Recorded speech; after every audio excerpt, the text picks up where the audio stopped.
Good afternoon, Mr. James. Can I help you? Is the bank manager available? I'd like to ask him about a loan. Oh, I'm sorry, he's not in this week. He'll be back on Monday. Would you like to make an appointment to see him then? Monday? No, it's far too late. Is there anybody else I can talk to?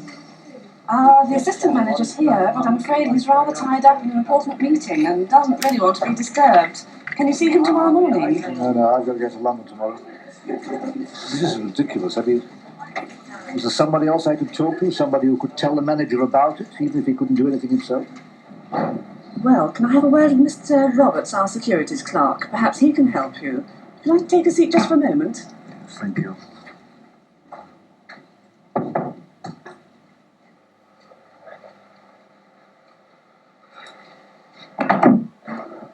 Good afternoon, Mr. James. Do come in. Thank you. Would you like to take your coat off? Yes, thank you.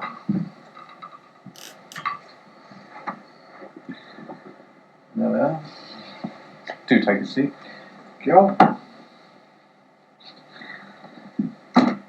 Now, I believe you want to talk to somebody about a bank loan. And I hope he's going to be quick about it, because I've got to finish those returns for head office before I go home tonight. Now, you'll appreciate that as I'm only the securities clerk, I haven't the authority to commit the bank in any way, but if I can help by listening, I'll be happy to. I gather the manager's away on holiday. Away, yes, but not on holiday. He's attending a week-long course at our bank staff college. Well, it's nice to know that even bank managers don't know it, are they? Yes. Now, what's the problem, Mr. James? Well, you may know my supermarket. In fact, I suppose you must do, really. It's, I've been banking with you ever since I opened 10 years ago. Oh, yes, we look upon you as one of our best customers. In fact, I think it was largely for your benefit that we had the night safe installed. Yes, I did want to apologise for that, for dropping the keys down the chute last week. Actually, it wasn't me, it was one of my girls. It was the first time she'd used it, you know, and Yes, well, that's quite all right.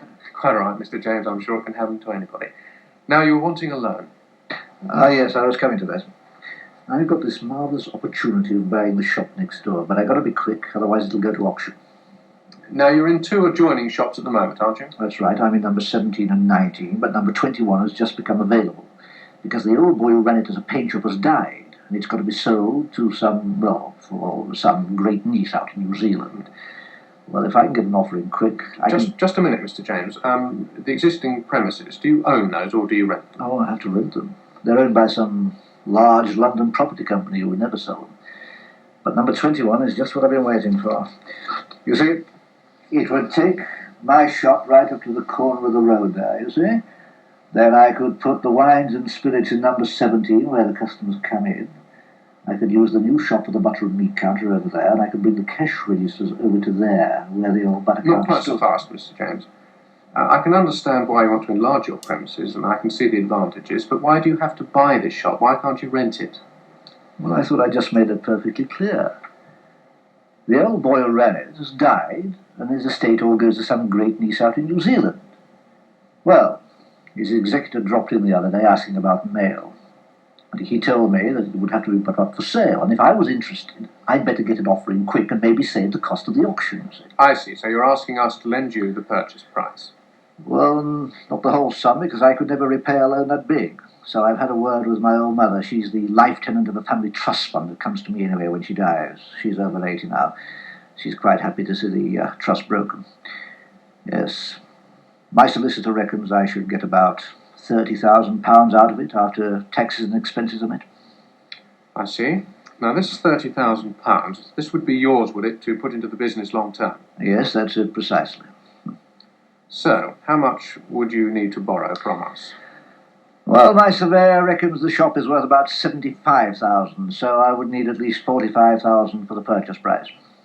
Plus the legal costs of purchase? Yes, I suppose I ought to allow a couple of thousand for those. At least, it'll be £1,500 for the stamp duty alone. I think we ought to say £3,000. That'll include the surveyor and the searches and all the other legal items. Now, what about alterations to the properties? You obviously need to join them both up. That sounds like a lot of work to the builder. Not so much as I first thought, you see, because we can keep the same shop front and just change the fascia name board. The doors are in the right place for me to use as exit doors. And, well, I mean, we can just needn't worry too much about the walls because the new shop fittings will hide those. I reckon about £2,000 should be enough for the builder, but that does include some plumbing and electrical installation work. 2,000. Now, these new shop fittings that you mentioned, how much are you allowing for those? Well, some of those will have to be freezer units and refrigerated display units, so I reckon about £6,000 you cover that. 6,000. That gives us an all-round figure of, what, £56,000. Yes, give or take 1,000. Does he think we're some fairy godmother? Do you have any up-to-date accounts, Mr. James? Yes, I thought you might ask for those, so I got my auditor to get a move on with this current year's figures. He's also put the last 2 years in, so you've got 3 years in all. See, thank you.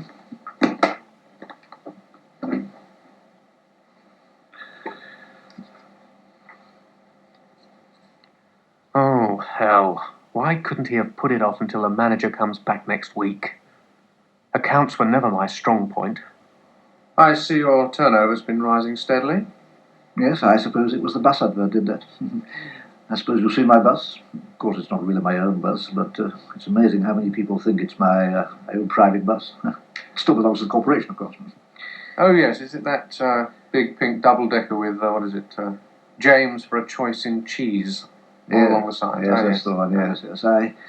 I took a whole bus advert with the corporation. That's where they painted the bus with your entire advert, you see, yes. Yes, signwriting must have cost them a fortune, but corporation paid for that. Actually, it was the painting that made me sign the 3-year contract. I'm sorry, I don't follow. Well, you see, when you have it, they paint it in your colours at first, and then they have to repaint it. What the hell are we doing now, talking about painting buses? I'll never get the return to head office finished. Yes. So they gave me a choice. Either pay 6,000 for 1 year or 12,000 for 3 years. Well, I reckoned it was a bargain to have 3 times as long for only twice as much money. So I opted for the 3-year contract at 4,000 a year. And has it done you any good? Oh yes, I think so. I think it got my turnover up a bit. Yes. The best bit was when during the first week I went over to see how the signwriting was coming along. I managed to get the contract to supply the groceries to the bus garage canteen. Of course, that's all in the past now. I saw they were repainting it back to the normal colours only yesterday. I see your gross profit percentage has dropped over the last 3 years. Well, yes, I expected that. I had to get in amongst the price cutters to get the extra business, you understand. Well, that was part of my slogan on the bus. James is cheaper. James for a choice in cheeses. This gets worse. He hardly makes any profit. He couldn't pay the interest on a 56,000 loan, let alone any capital repayments. The manager will turn this down flat. We still don't like to see a business with falling profit margins, though, Mr. James. The truth of the matter is, you don't really make much profit, do you? Well, that's why I did the extra shop, you see. Then I can have more stock. The more stock I have, the more stock I can sell. The more profit I'll make. Stock. More stock. We've made no provision for more stock in this figure of 56,000. We don't have to. The creditors will take care of that. You see, they're quite happy to put the stock in and let me sell it before I pay them for it. In fact, I thought I might be able to cover some of the £56,000 that way. Then I wouldn't have to ask your people for so much money. That would save me quite a bit of interest. Mr. James, I think it's very dangerous to scrounge money from your suppliers and tie it up in fixed assets.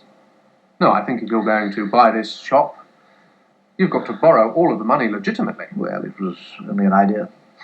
You see, what worries me is that you really can't afford to borrow this money.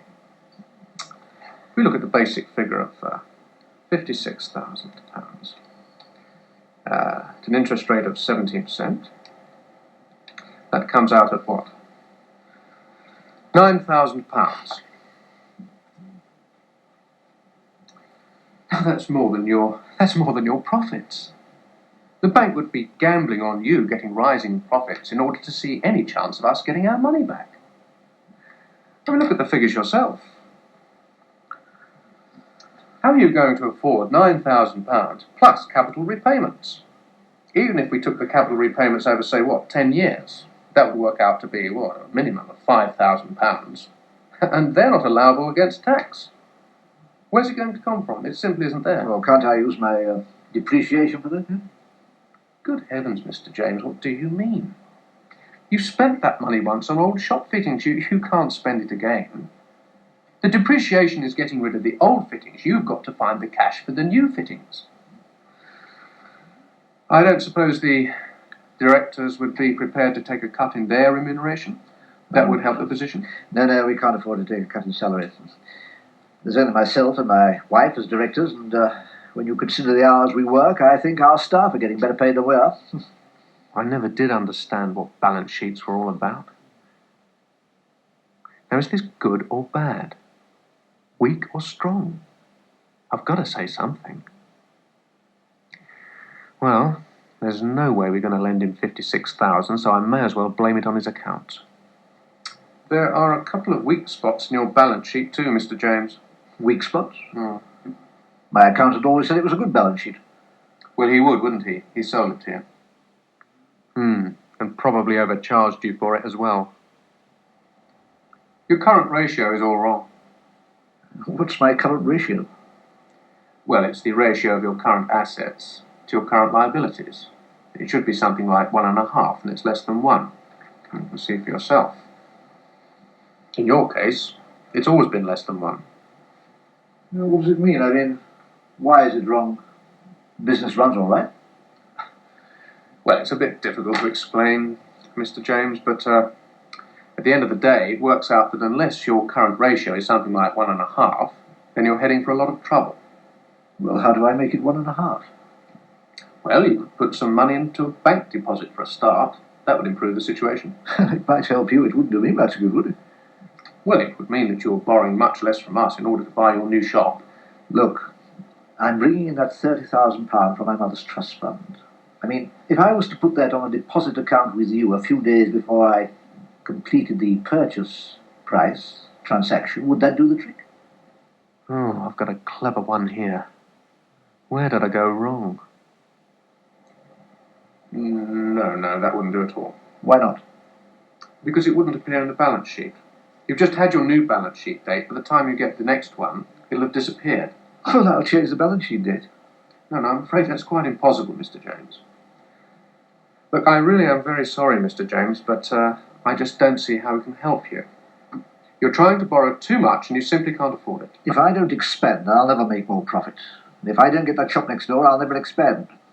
I really am very sorry, Mr. James, but I just don't see how we can back you in this matter. You mean you won't? 10 years I've been banking with you. In that time, I must have put in about £4 million into this bank. And you won't lend me a miserable 56,000 quid. All right? And I'll take my business elsewhere. Look, I really am very sorry, Mr. James, but you must understand our position. You're trying to...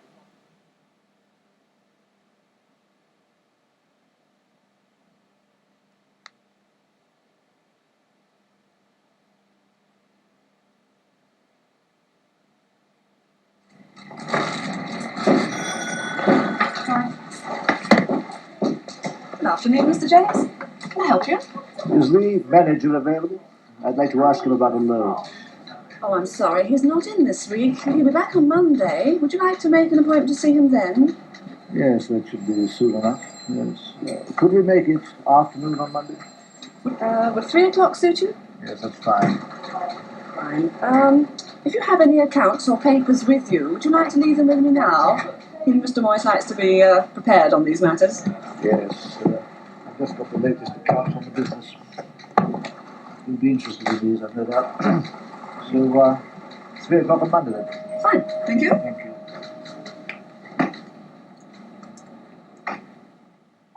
Nice to see you again, Mr. James.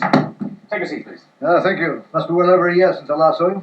Yes, unfortunately, in these difficult times, I have to spend a lot of time with customers who are having trading problems. Well, it's nice to meet a customer who, judging from our figures and your own audited accounts, has had such a good year. You've been through the accounts. Yes, figures make much more interesting reading, and in your case, tell a very cheerful story. Oh, well, my accountant said it had been a good year, but I thought he was just chatting me up for an increase in his fees. What I wanted to ask you about was the possibility of the bank lending me some money. Well, that's what we're here for. Tell me what it's all about. Well, as you know, I'm in number 17 and 19 across the road, but number 21 has just become available because the old boy who owned it has died, and his estate all goes to some great niece out in New Zealand, where his executive dropped in the other day asking about the mail, and he told me the shop would have to go to auction. And if I got in there quick, if I was interested, I could possibly save the cost of the auction. So you thought that although you prefer to rent it, there's no chance of that. And if you're going to expand into the third shop, you've got to buy it. Presumably we're talking about your company. Yes, that's right. Yes, have you thought about planning permission? You're proposing to change a paint shop into a supermarket. Well, I've had a word with my surveyor. He's talked to the chief planning officer at the town hall, and there's no problem on that point. Good. So what sort of price would the executors want? Well, my surveyor reckons it's worth about £75,000. That's the top price he can get. Yeah? And you'd be looking to us for the whole amount. I'm afraid that's a bit more than we want to go to. Well, I knew you'd expect me to make some contribution, so I've had a word with my old mother. She's over 80 now. She's the life tenant of a family trust fund that comes to me when she dies. She's quite happy to see the trust broken now. I think she might buy an annuity with her part. My solicitor reckons I should get about £30,000 out of it after taxes and expenses are met. And that would be your own money and interest-free? Yes, that's right. Well, I've never had any income from it in the past, so I'm not likely to miss it in the future. If the bank were able to help you with the rest of the purchase price, you'd be willing to give us a first mortgage on the title deeds? Oh, yes, of course. Right, well, we're talking of a balance of £45,000 for the premises, plus, say, £3,000 for legal fees, survey, stamp duty and everything else. And, of course, you'll want to join it with your existing shops. Any idea what that might cost? Well, the doors are in the right place and the floor seem level with mine, so it's mainly a matter of knocking down the dividing wall and fitting in the new fascia board, you see. Well, there's some plumbing work and electrical work to be done, but I think £2,000 should cover that. And what about shop fittings? Presumably you want to match it in with your existing equipment. That could set you back a bit. Yes, I had a quote from the shop fitters. It was a bit of a shock, actually. £6,000.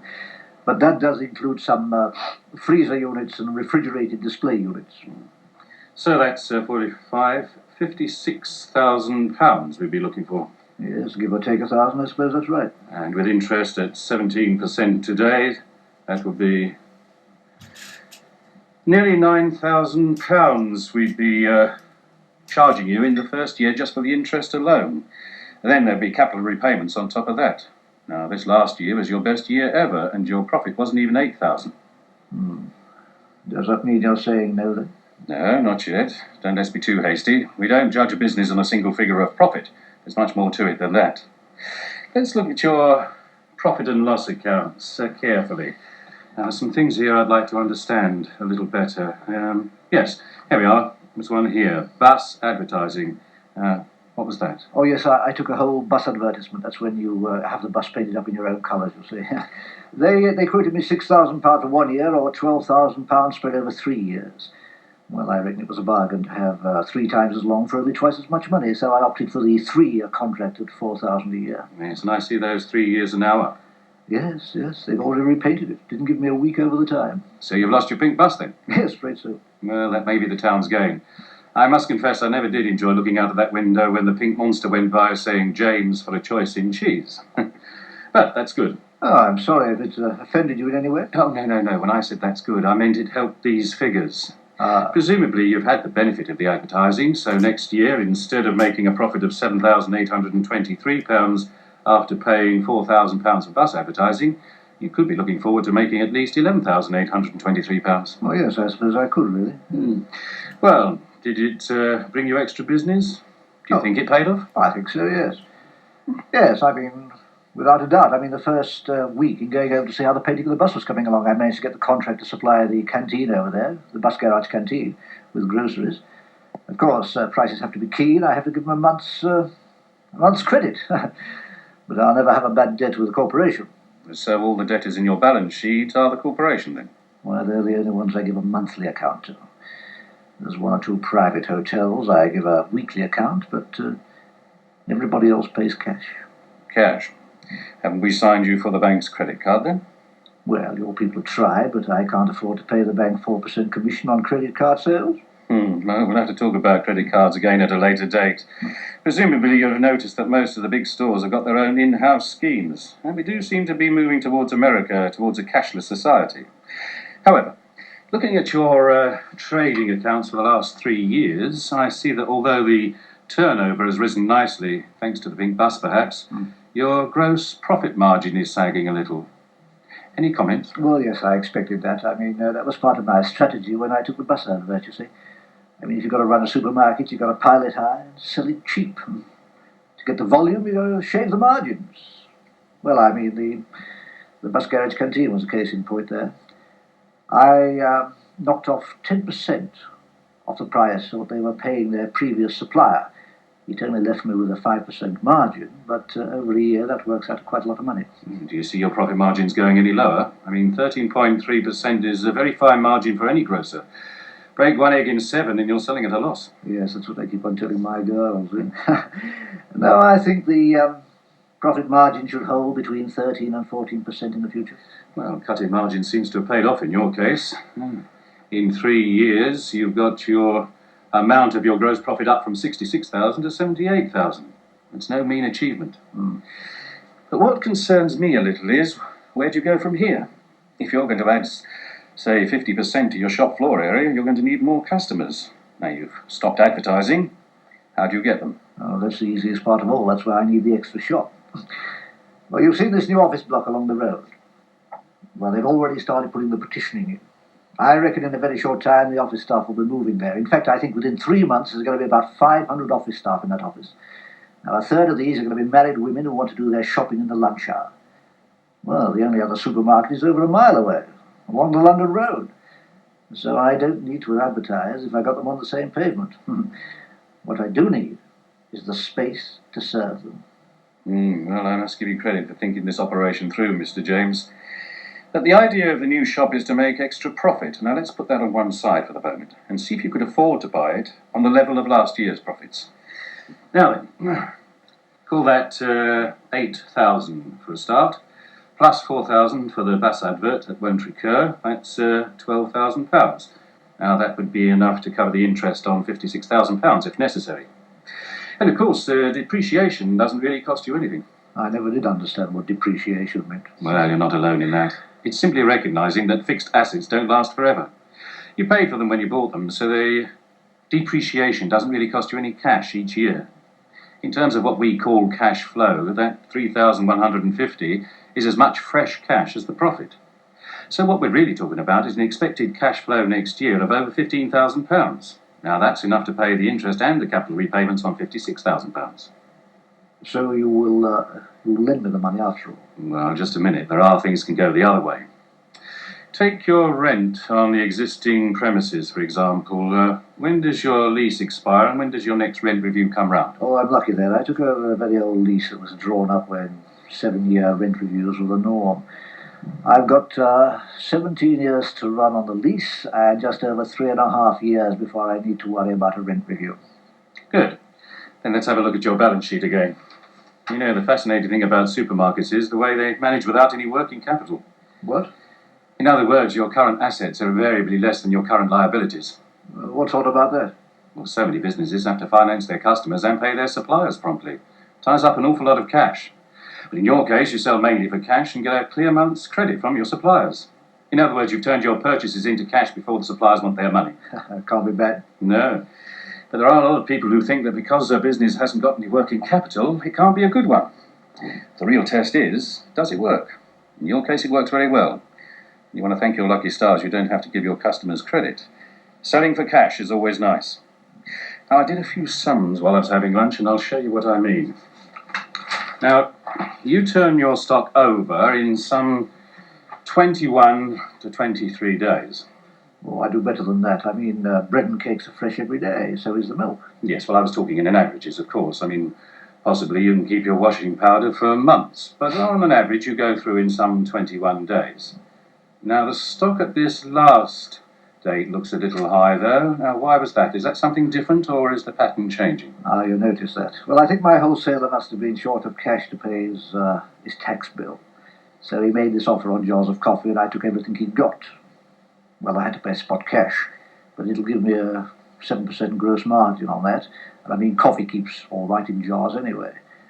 I had to pay 4,000 quid, but I got the cash, and he needed it. Well, that's very good. That's one of the values of having some spare cash behind you. But I'm wondering if you haven't got too much spare cash. See, over the last 3 years, you've paid your suppliers in an average of, say, 47 days, roughly a month and a half after their deliveries. Now, presumably, that's your normal trade terms. Well, yes, I mean, they seldom offer any discount for early payment, so they get paid when it's due and not a day earlier. Well, that's good business. But it does mean, because you're banking with us every day, that you're beginning to pile up a credit balance. Now, we don't object to that. In fact, we like it. And it does mean that we don't charge you any bank charges worth talking about. But I'm wondering if you couldn't use some of that money to buy your shop with. Now, you've got £16,000 in credit in your current account today. If you use some of that, you need only borrow £40,000 from us, and you've got the money to buy your shop with. That sounds all right, but I mean, what happens at the end of the month when I come to pay my suppliers? I mean, it just won't be there, will it? Well, we can arrange to give you a £10,000 overdraft on your current account. Well, that should be enough, but you can have more if necessary. It means that you only pay interest when you're actually using the overdraft. That is the end of 1 month to about the 10th of the following month. By then, of course, you should have paid in enough to put the bank balance into credit again. Using an overdraft that way, it only costs you half the interest charges on a loan account of the same amount. Well, that sounds fine by me. Now, to come to the real problem of buying the new premises. We're going to need some sort of valuation of the premises. Perhaps you get your surveyor to get us something in writing pretty quickly. Yes, I'll get on to him later today. And ask him to confirm that matter of the planning consent when he writes to us. And we'll need your personal undertaking that you will bring those £30,000 trust fund into the company, and that you will defer any repayments of those trust funds to yourself until after the bank loan has been repaid. Agreed. And as I mentioned earlier, we will need a first mortgage on the new premises. Fair enough. You might think it worthwhile of having a chat with some of our insurance specialists in the next week or two. Oh, you mean about the fire insurance on the new shop? No, now that's the easy bit. No, what was going through my mind was you might like to think of some pension scheme for yourself. It's a way of saving tax, because effectively the Inland Revenue treat all your contributions as being allowance for tax. I've got a leaflet here, and perhaps you'd like to look at it at your leisure. But on retirement, you can take out a large slice of the fund as a tax-free lump sum, and we could, in part, use that as a way of repaying the bank loan. However, take it.